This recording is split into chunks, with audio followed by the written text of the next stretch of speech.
সরকারের উপদেষ্টা পরিষদের যে পরিসর সেই পরিসর বৃদ্ধি পাচ্ছে, মানে বড় হচ্ছে। স্বভাবতই এটা নিয়ে অনেকেই বলতে পারেন যে ভাই আপনারাও তো দাবি করে আসছিলেন সরকারের এই উপদেষ্টা পরিষদের যে পরিসর এটা বৃদ্ধি করার জন্য, বড় করার জন্য। কিন্তু বাস্তবিক অর্থে আমরা যে অর্থে এই উপদেষ্টা পরিষদকে বড় করা কিংবা বর্ধিত করার প্রস্তাব করে আসছিলাম, ঠিক তার উল্টোটা ঘটছে। অর্থাৎ উপদেষ্টা পরিষদে দেশপ্রেমিকদের বাদ দিয়ে, যোগ্যদের বাদ দিয়ে এনজিও মার্কা লোকদের এখানে ঢুকানো হচ্ছে। অর্থাৎ উপদেষ্টা পরিষদকে আস্ত একটা এনজিওগ্রাম সরকারে পরিণত করার যে মিশন, আমার মনে হয় সেটা আরো অনেকাংশে সফলভাবে বাস্তবায়নের দিকে তারা এগিয়ে যাচ্ছে। আজকের ক্যাপশনে আমি লিখেছি, এই যে এনজিওগ্রাম সরকার অর্থাৎ এনজিও মার্কা উপদেষ্টা পরিষদ, এই এনজিও মার্কা উপদেষ্টা পরিষদ গঠনের পিছনে রাজনৈতিক দলগুলোরও অনেকাংশে দায় রয়েছে।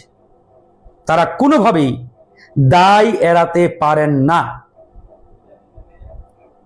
কিভাবে দায় এড়াতে পারেন না সেটি আমি আজকে প্রমাণ সহ আপনাদের দেখিয়ে দেব। যারা লাইভটি দেখছেন শেয়ার করে ছড়িয়ে দেবেন। আমরা এমন এনজিও মার্কা উপদেষ্টা পরিষদ, আওয়ামী মার্কা সরকার দেখতে চাই না। যাদের ভিতরে আওয়ামী প্রেম আছে, আওয়ামী লীগের প্রতি ভালোবাসা আছে, দয়া আছে, মায়া আছে, এরকম ব্যক্তিরা যখন উপদেষ্টা পরিষদের চেয়ারে বসার জন্য, শপথ নেওয়ার জন্য বঙ্গভবনে যায়, আমাদের হৃদয়ে মনে হয় ওই হাসিনার বুলেট এসে বিদ্ধ। হাসিনার এক একটা বুলেট যেন আমাদের কলিজা ছিদ্র করে দেয়।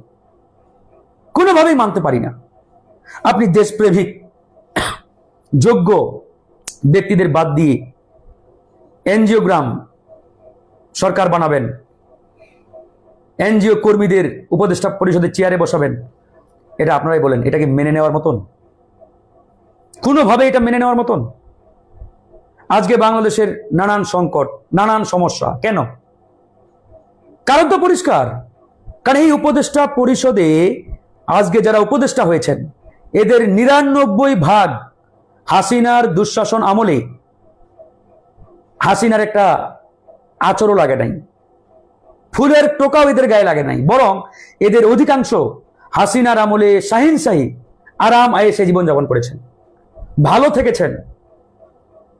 অনেকেই আওয়ামী লীগের সুযোগ সুবিধা নিয়ে বহাল তবিয়তে ছিলেন, বড় বড় পদে ছিলেন।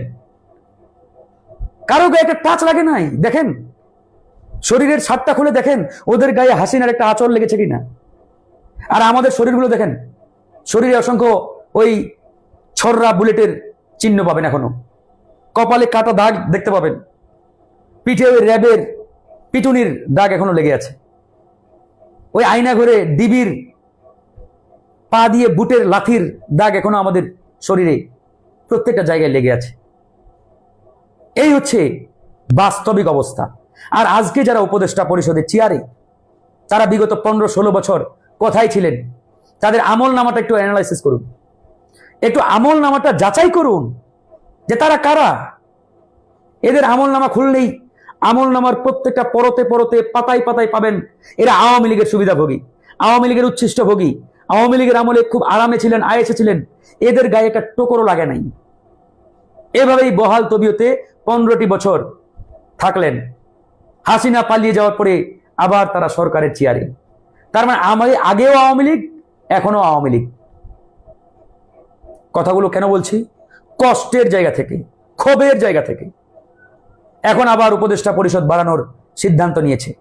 কয়েকজনকে বোধহয় নেবেন, গতকালকে তারা শপথ নেবেন। কাদেরকে নেবেন? ওই এনজিওগ্রাম, এনজিও মার্কা যারা। আপনাদের চোখে কি বাংলাদেশের বিপ্লবীদের নাম, বিপ্লবীদের চেহারা ভেসে ওঠে না?